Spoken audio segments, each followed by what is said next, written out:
cái trong mới có kho rồi mà cái người chạm nào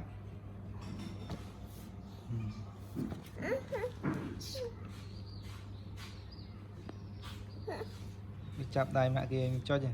ô sao không cho nhỉ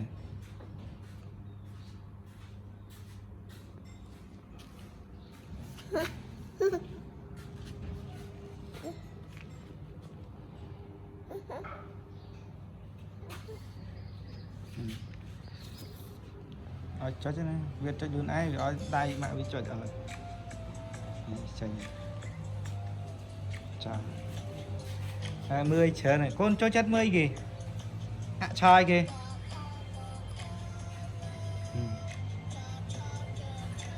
con bye bye mua á bye bye bong ôn mua á nè bong ôn nè nè nó không nè hỏi bye bye hỏi bye bye chứ